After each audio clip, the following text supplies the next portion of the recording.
kita punya badan adalah tanggungjawab kita, tak kisahlah orang yang dah berkahwin ke belum berkahwin ke apa ke, senggugut is senggugut. Senggugut is senggugut. Kalau sampai you darah apa tu bila period berketul-ketul dan sebagainya kan, dan sampai anemia, kurang darah dan sebagainya, tolonglah jumpa doktor, okey. TVS kita RM75, consult saya depends. Kalau gynae RM35 lah, okey.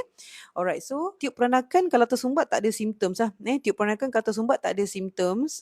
Selalunya orang discover kalau dia dah TTC lama, dah check hormon, dah scan semua normal tapi masih belum berjaya hamil. Usually kita akan buat sama ada HSG ataupun HIFOC lah. HSG atau HIFOC untuk check tiup peranakan.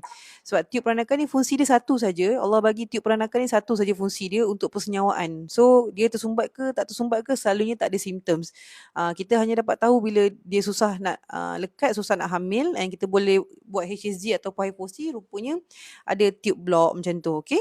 So apa beza HIFOC dan HSG? HSG guna X-ray, HIFOC guna ultrasound lah, okay? Alright. So dua-dua fungsi dia untuk check tube peranakan, okay?